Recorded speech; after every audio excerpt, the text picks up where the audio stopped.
Hey, what's up? It's Lance. I'm Jeremy. And we are Hard to Master, where we take a look at games that are Hard to master. Such as Teotihuacan City of Gods Deluxe Master Set by Board and Dice. All right, so Teotihuacan City of Gods Deluxe Master Set. Now, obviously, Teotihuacan was a game that came out in 2020? Somewhere around there. Somewhere around there, somewhere in that ballpark. But this is the Deluxe Masters Set. And this is coming to crowdfunding today, the day that you see this video. So make sure to check out the link down below in the description of this video after you watch it to check out the campaign page and get all the details on this spectacular game. And so in this video, what we're going to be doing, we're going to be unboxing this. We're going to show you all the components that are inside of this box, telling you what it adds to the game. And then we're going to come back and we're going to share our thoughts on Teotihuacan City of Gods Deluxe Master Set, what we think about the Deluxe Master Set. In the game too, but yeah. All right, so open this bad boy up. The Teotihuacan City of Gods Deluxe Master Set. If you follow me on Instagram, you've already seen this stuff, but let's show you what's in the box, and then we'll talk about what we think about this specific edition. You'll notice you have several different, there's a lot of paper here. There's that ape index for all of the, everything. Your different altar tiles, you're going to have the different major discoveries. You're going to have everything you can think of, your asymmetric abilities. You're going to have a ton of stuff in here. Any iconography is almost in here. You may find one or two that you're having to flip around to find, but even your Seasons of Progress tells you exactly what's going to be, that card is going to be used for in that Eclipse era. Tech tiles, you should have very little questions by the time you look at this ape index of the iconography.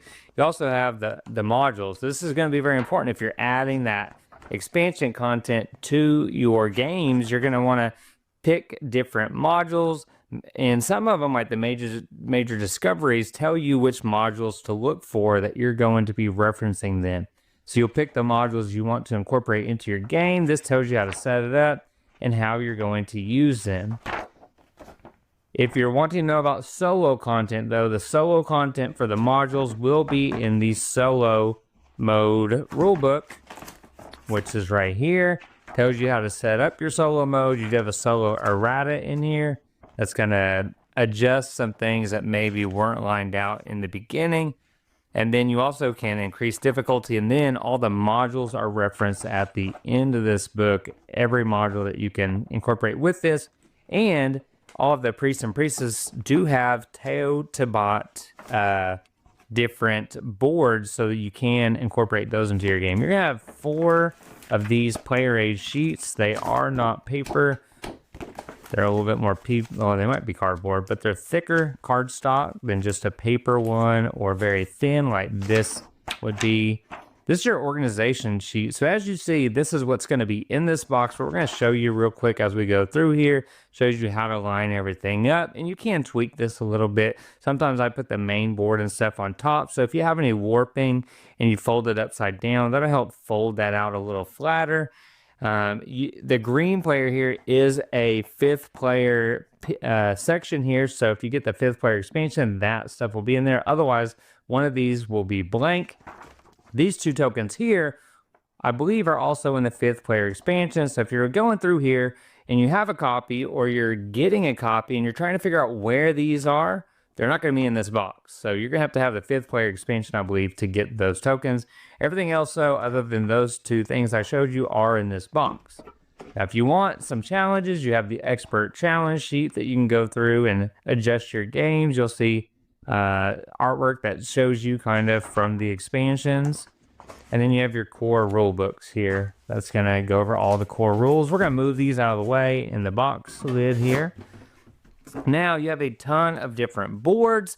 This is in the standard game. You even have this where you can adjust the board itself so that you have the different action spaces to adjust the actual gameplay and make the game feel different. But you also have the expansion boards as well. You'll notice that each side of the board has the original artwork, and it has the new updated artwork to be a little bit more modern with the art style that they incorporated into this Deluxe Master Set.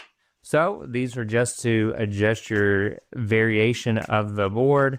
We're going to move them all the way too. You have one for every one. And some of them you use just for the expansion, whereas other ones you're going to use in the main game. Now the board here, let's see if we can fit it on a frame. It is pretty wide. But we'll see what we can do here. So here you have your main board, and this main artwork is going to be very similar to the original. There have been some updates. You'll notice the seasons of progress, card slot here, things like that to adjust and make things a little bit nicer than in place, so that when you use the expansion, that can be incorporated into the board. Now there's the backside with that new art that's going to match those new player boards like this. And you'll see they're on the board already, but again, you can place those boards in different slots to change up the arrangement of the board to make the game feel quite a bit different. And you'll notice that shininess is the spot UV, and it's on both sides, and it is actually really nice. I like the spot UV and the way that they lined it out in this. This right here, now there is a tile in the box. Let me grab that real quick. That you can change the variation of the starting decoration spaces for the temple. And so you would just rotate it and you have a new lineup. So it's not going to change it drastically, but it will change where all of these line up. And you do have the other side if you're playing with the original board. But the board is pretty big, so we're going to put that away. Now you have your player boards. Like I said, usually try to put them upside down now so that they minimize the warping or kind of level out some of that warping. And so if you put them upside down and put all that stuff on top, it's a little heavier and going to do that. The player boards, and you have 4 of them, and this, and you'll get a 5th one if you get the 5th player expansion, are lined out really nicely because your player color sheet token is going to be right here. You're going to slide any 100, 200, 300, or 400 point tile in here, and we'll show you this in a minute when we get those pieces out. But then you have your places for your resources. You have your tech tiles that you can get. This is for the expansion, one of them, and this is going to allow you to get those permanent ability tokens to place in there that you can reference as you go. This is going to be where you're going to collect all your masks, and there are a few masks in some of the expansions, especially the 9th expansion or module that's going to allow you to gain extra masks. So there is a spot for it. It's pretty impressive if you can get that many masks, but there's an extra spot for it. This is going to be where you're going to place that either first or last player piece so that it can be seen by all players. And then this is where you'll put your asymmetric tile for your priest or priestess. You also have that 3 there. It's a reminder that you're going to place that 3 token there. 3 value die there, so that whenever you do that ascension and you haven't removed that yet, you can remove the die from there. So we'll line some of this stuff up so you can see how it fits onto the player board. But the player board is very nice to keep everything in order, and everything has a slot for it. Now, one thing that I use is I use the 9th module with the warriors, and I would put all my warriors here that were still in the game until I needed to take them. So that is, I don't know if there's anything else for this spot to be used, but that's what I was using it for. So I'm going to move this board here. I'm going to show you there's 3 more, but there's a 4th one in the expansion. And we're going to put that over here so we can go over these. Here's going to be the board for the 9th module. And this is where you're going to have those warriors, if you don't know. And the warrior is going to be placed here because that noble board is going to have this action as well as your building actions. And if you get one, if you didn't know, if you get a warrior, you start with one here, but if you get one, one's gonna have to move. You never have more than one warrior in one spot. Whenever you're ready and you have the action ability, you can build. Whenever you build at this location, you're gonna get the resources. You're gonna remove that just like you would when you're building at the space, going up the Avenue of the Dead trap. But if you don't remove them, they're gonna get points in Eclipse scoring based on where they are in the region. And you can have as many as you want over here, but here you can only have one at a time, and only one person can build the building in that region. You'll notice major discoveries tiles space there, as well as many other benefits. And then you have another side. I believe this is for more players, and this side is for less players. Or I'm not sure. I used one of these. I'm pretty sure this is the more, but or maybe it's just the new artwork. That's probably what it is. Old artwork and the new artwork since the border. So that's what it's got to be. So I may use the wrong side. I don't know. So you have your normal temple track here. This is it's flip side. So this is the base temple track, but if you use the backside art, you would use this side. You do have that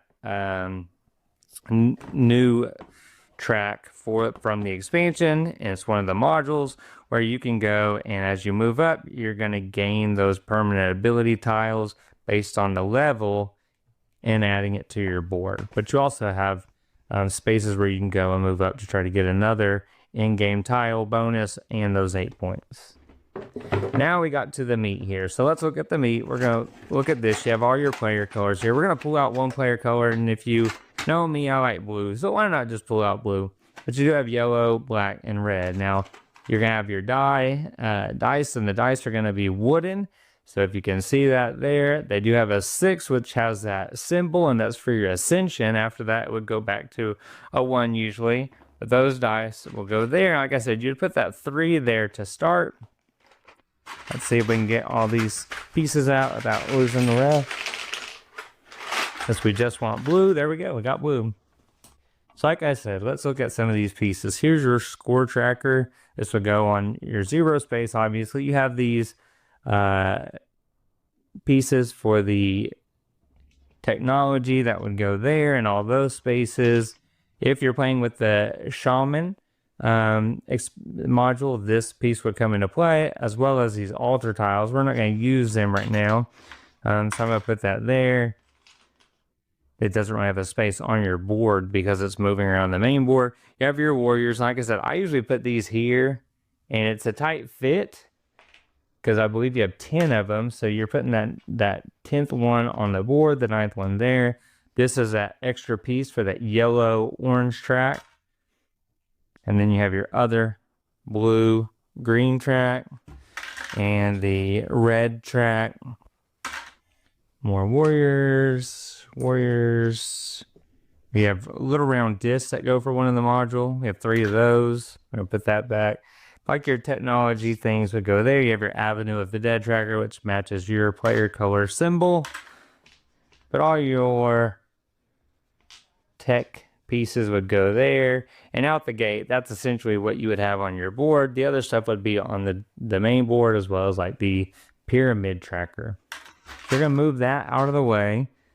And you have a space for all. You have a nice little indentation to show you what goes with that one. You also have all of your resources. And you're going to have 5 resources. Like this is a Cocoa 5. This is 1 Cocoa. And it would fit both of those. So we'll put those in there, and you can put more. You have Obsidian. And if Module 6, if you haven't used that, Obsidian is the wild resource. You have a 5 and you have a 1. So let's put that there so you can see it on the board. You have the gold. That's 5 gold and 1 gold. So we'll put that on there. We have stone. So let's put some stone on there. 5 stone. And the wood is the last one. So wood. And with the wood, we have the 5s. So just to save some space, we're going to leave that on the board so you can see what that looks like. Now on this one, you're going to have all your tech tiles. And your tech tiles are going to be lined up. You have the reference tile, and then you have a 1 per player. You have all of them, including all the ones that are for expansions, and you'll just take out the set that you want, put it on the board, and later you'll fill them back in. And you have all the cards, and so you have your 2 and 3 player cards where you're going to figure out where the dice go. You have plenty of those for your games. You're going to have all these different starting cards that you can incorporate if you're wanting to randomize your drafting of starting abilities and starting cards. And then you have those Seasons of Progress cards, which you'll draw 3 of them, and you'll turn over the face one, you'll put the others face down. But I like to play with them face up, tell everybody what's coming so they can plan for it, and it's less random, so they know the abilities when you're playing a heavier game, the less randomness is nice for everybody. So I usually like to play upside down with it right side up so people can check and look if they need to. Usually they don't have to during the game because they already know what they are, and then it doesn't take long for them to come out. Not too much you can do with the strategy, but you can do a little bit. So, but I probably won't play a game without that module. Module 3, this season's progress. You have your board, your plastic insert cover that's going to separate these regions. Teotihuacan City of Gods, right there on the thing. You have all of your pyramid tiles that are going to be in here. Show you some of them. And it does, I believe, have a promo tile or two in here. So if you're looking...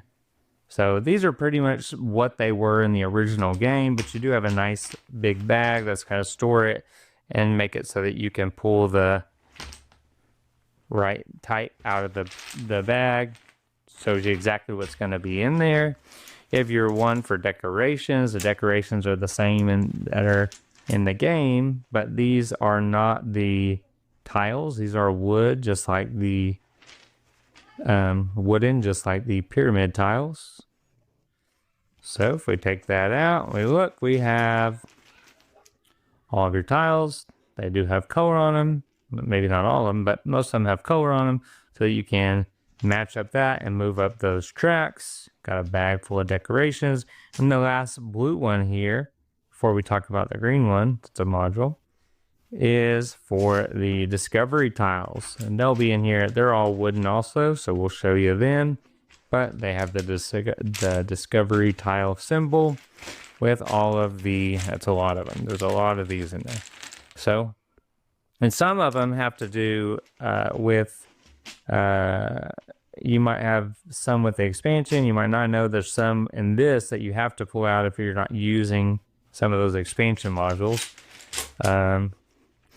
So this one is for those major discoveries. Now that major discovery one is the one that, unless you're using the shamans, you'll see very few of these, I found out.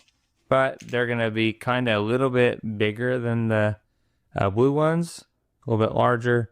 And this would be one that you would have to use the shaman module for. But basically they work similar to normal discoveries, but they don't like score you for like if you're scoring the blue ones or anything like that. And only certain modules really use them. Now you do have a ton of these, and like I said, if it has an S on it, that's for the Teotihuacan. So you would, like this one, during Ascension, Teotihuacan will advance one step on each temple instead of taking its normal 5-point reward. Whereas yours will be like this one, where after paying the cocoa cost as normal when resolving the main action of the forest, the stone, and the gold deposits. Action boards, you treat one unlocked worker belonging to another player as if it was yours. So, and then of that type. So if you had a black one there, then you would treat that as if it was one of yours and you were the blue color so that you could maybe get a better action. Now, there's a detriment to a lot of these, and the detriment is with this one specifically, when you build a pyramid or the building for the Avenue of the Dead, you must pay one additional resource of your choice. So that is a detriment. And again, these will be here, so you'll shuffle two out, shuffle them, deal out two to everybody, and they'll pick one of them and it would go there. So you can see how that is. Now we have our light and dark tracker, which is right here. And remember, when these combine, that's going to one more round, and then you've got the eclipse scoring. I'll leave these in there because there's so many of them. And then this is the first player token. So if you're first player, it goes there. But if you're last player, you're the one that moves that white tracker, hence the white tracker symbol. So everybody knows that it's your turn, that's done. So that's where those would go. We'll just put them both there. You have your Avenue of the Dead buildings, which are really nice, full color. You have a ton of these palace tiles for locking. Like this one would be in the obsidian module, only could be used in the obsidian with the obsidian module. With this one, it has to be used whenever you're using major discoveries. So there are some of those in there. You have these, which would slide in. So let's slide one of these in. So if you have a 100 to 200 or 300 to 400, let's move that over just a little bit, and we'll slide this in here. And now that would signify that my score token has moved it all the way around 100 or however many I did. We have wooden, so we can randomize those wooden in-game bonus tiles that we can put on there, the altar tiles. Here's all the tiles for the yellow track or orange track, yellowish orange. That's going to give you those permanent abilities. So you would stack these up on those different regions. As people would get them, they would get to place them here, which Lance didn't even see that in action. And that will allow me to get the bonus of that. That's probably that way, because if you had a 6, it would ascend. And just a couple more pieces in here. You have your solos. If you're a solo gamer, this is really cool. So I would pick a 2 and a 3, and then I would pick 2 of the 1s. Now these will be on the side of the Teotihuacan board. This is a Teotihuacan board, even though it look a little different. That tells me how these tiles are going to move. Now you're going to have these tiles, and this is probably the last thing I'll go over, and then we'll talk on the table. But no, we're going to take that out. So I'm going to create this pyramid. And when I do that, there's going to be 1 tile left. So this tile will go here. Now I would roll 2 dice from leftover player colors. And I would look. Now that's 8. So that's 2, 3, 4, 5, 6, 7, 8. 6, 7, 8. This is the one that's going to activate. So I'm going to take this to the side. I'm going to see where this one moves though. It's going to move up. So I move that way up, and then this tile will go here to the bottom. This is the one I'm activating. So I would do this action based on the Teotihuacan rules, and then this tile will come down here. So next time the tiles are shifting up on the left side versus the right. I'll say it's their turn again. We roll. We have a 2 and a 1. That's a 3. 2, 3. This one. So this one activates. This is going to be a pretty easy movement because this tile will just go right there. This will go to the bottom, and this we will activate. If we can do a 7, we will. If not, we'll do a 4 collecting gold. If he's not at 7 or 4, then we would do something else. Now these, the last thing I want to talk about is if they were, say that happened and this was coming down and they ascended, that tells you that instead of being 1 step from the palace, you're going to move 3 steps from the palace to put its ascended returned dice. So, and then other than that, like the last couple things is you have these for one of the modules, and then there's those 2 extra masks for the module number 9 with the warriors. And these tokens, just so you know, these, and you do have a yellow one, these are for the bot. So if the bot is, if you're looking for temple priority to move up that track, the lowest one's going to be first, and then if it was tied, you would look at the leftmost, so blue would go first versus green or red. So if, let's say, you were on bump 1, and bump 3, this would be the order, and then say they got a bump on blue, well, this would be the new order, because this is bump 1, bump 2, bump 3. So that's kind of solo in a nutshell. I threw that out you in this unboxing, or kind of component overview kind of thing. Now we're going to get onto the table, and Lance and I are going to tell you what we think about this Deluxe Master Set for Teotihuacan City of Gods by Board and Dice. All right, we're back. Now we're going to share our thoughts on Teotihuacan City of Gods Deluxe Master Set. So we've got some of the components still out here on the table, the fancy dice components and everything, the nice organization sets for it. So yeah, this is spectacular. I mean, everything about this top-notch production-wise. You've got painted material resources, and all the player pieces are going to be painted on them. Everything is really nice about this. I mean, what did you think about this, Jeremy? Yeah, I mean, if you're a fan of Teotihuacan and maybe you played somebody's copy and you've been thinking about getting your own, but you didn't know what to get, this is it. This is going to be upgraded quite a bit. You have all of them different modules, which is every expansion that's been out for it so far. You also have some promo priests and priestess or tiles. You're going to have these screen printed resources. There might be some changes and some things and some new offerings in this campaign, so definitely go check that out so you can see. But a lot of the original stuff is going to be available, like that 5th player expansion, which I myself want to go get just so I can maybe play green, like I said in my road review. I'm going to play green, Yeah. or fill up this slot. If you're a completionist, you want to fill up those slots. You don't want to leave things empty. And so, but it has, the board is amazing how it stores everything. All the components are nicely put together.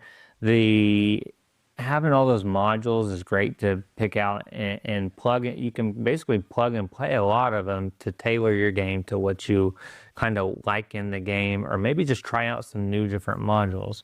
The game is made by Daniel Tischini, I'm probably saying it wrong, and David Turtsey, and they've been doing T games for a while. This was the one that really put it on the maps, though, followed by Teotihuacan, and the games kept coming. So you probably heard of the game. It's been in the top 100 for a long time. You may have played the game. You may have a copy, but it may be time to upgrade that copy if you don't have any expansions. Yeah. Because by the time you went out and bought all the expansions, the core game, you're spending probably close to the same money. You might as well get the upgraded components, the dual recessed boards, new artwork. I mean, there's just a ton of new stuff in this box that you're going to get to further that enjoyment of Teotihuacan City of Gods.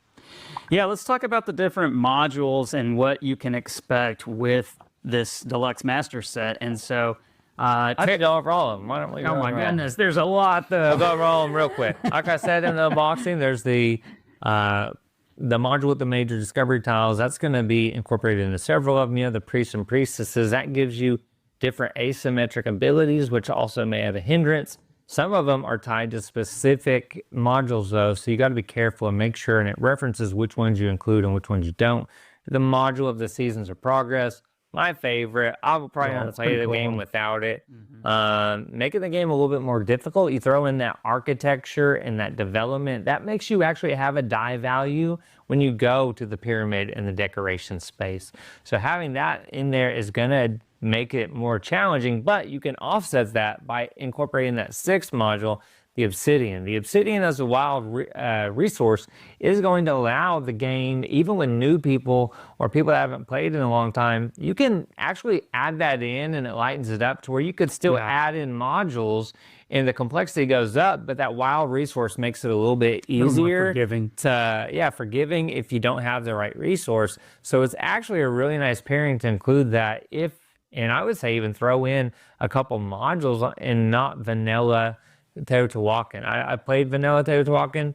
I enjoy these modules quite a bit more. I had not used the modules, just the original base game in the past. I really like some of these modules.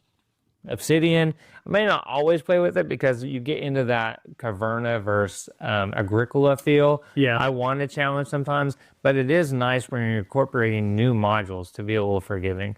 You have the mansion. That's one that I haven't done yet, where you have this new area to gain some major discoveries and new locking and unlocking abilities.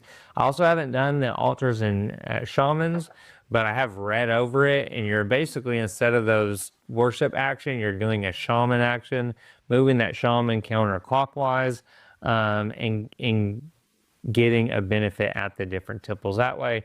And then, like I said in the overview of the components, the expanding the empire with the warriors is nice because you can mix that with the height of development, which is the one with the yellow track. The name of it was escaping me in the unboxing or component overview. But that I have used that Warriors one. It's funny because I played solo with 3 of those modules, and then I played solo with 5 of those modules and a different character, and my score only got 1 better. So I felt like it was really balanced. Even if you throw in more, I mean, the bot was like a 10-point difference. So me being 1 point off was actually probably pretty good because he lost 10 points on the second time. But it will allow you to, it feels pretty balanced by adding even more modules and keeping those ones that flow really well, and then trying a new one. Even in a 4-player game, which we played with those several modules, probably I think 4 modules, everything felt pretty balanced. I mean, my score was even better than solo, but it was still a pretty close game between first and second and third and fourth. So yeah. And I think the thing about this game that with all these different modules that astounds me is just how dramatically different the game can feel based upon the modules that you're adding to your experience.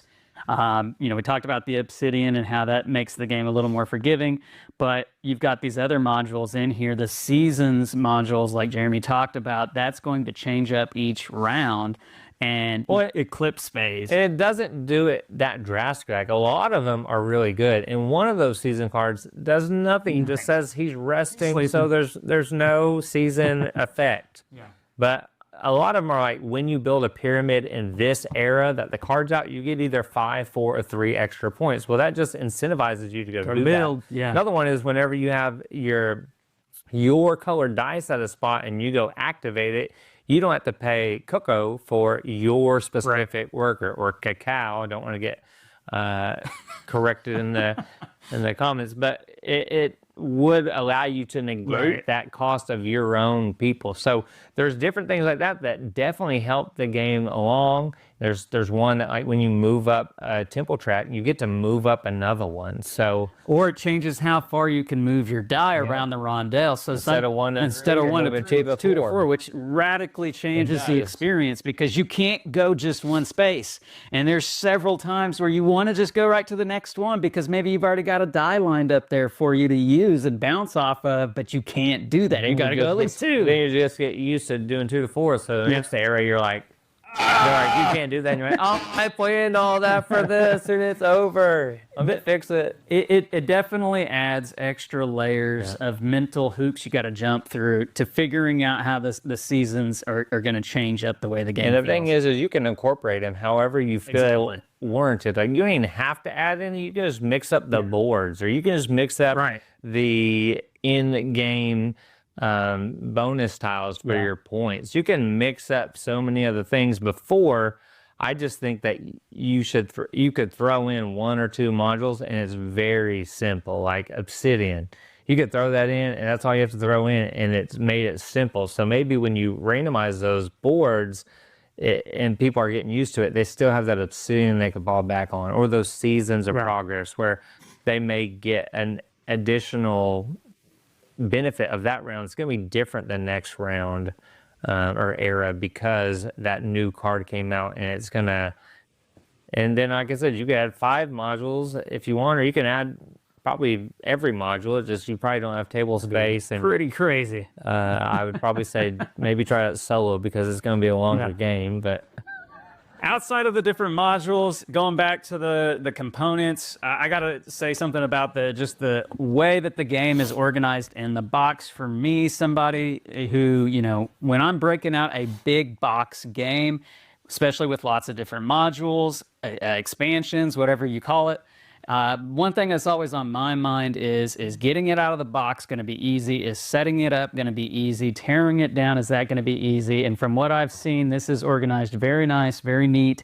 and makes setup and tear down quite a bit easier without all the different things having to tear everything out. And you've got nice organization trays here, and so I think that's something that needs to be commended for, because to me that matters to me. So it is nice to have the insert, but there are some things that, having played it multiple times, there are some little things that could have been a little easier, like having the 5s and the 1s in here is kind of difficult. So I usually pull the 5s out because they're so deep that's hard to get if you have all the 5s coming on top. And like you saw, even whenever I dumped out the components on here, it was I could have left them in bags, I guess, to pull them out easier, but they're in a tray, so I don't like to use bags. So but I mean, as far as everything stores in the box, everything has its spot, and everything, it is easier than just dumping out a whole bunch of bags.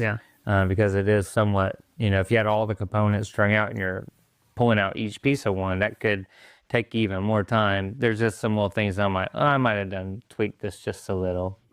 Now, just real quick, a brief word on our thoughts on Teotihuacan City of Gods, just the game in general, just in case if maybe you've never even played the game, never even heard of the game, and you're checking out this campaign. It's a heavier game for sure. It's a rondel game, which for me, that's already going to be something that piques my interest because I love rondel games. But obviously, it's got this Aztec theme to it. Mesoamerica theme to it, yes. Yeah, we want to be right. And so, yeah, basically you're moving around this rondel, moving your different dice, and those dice act as workers. And the number on the die does matter because that's going to influence what you can do at the different stops along the rondel. But essentially, you're getting resources that you'll be using. You've got wood, stone, gold, cocoa. And you're going to be using these resources to do the different actions on the board. But basically, you're wanting to build the pyramid, build different buildings, advance along the worship tracks of the different temples in the game. You need to advance on it. If you don't get to the top of one of them, you're not getting in-game points. You have to get to the top of one track, and you want to move up the Avenue of the Dead track too, because you got to think you're trying to get points in the Eclipse scoring, and you score points in the Eclipse for the Avenue of the Dead track, the Temple track, and if you're the farthest along, you're going to get 4 points as well as different point totals per era times where you are on that track based on how many temple pieces you built and how many decorations you built. You're also going to get mask points for those set collection of getting the different masks, paying that wood or that cacao or whatever resource it requires. And then placing it in your area.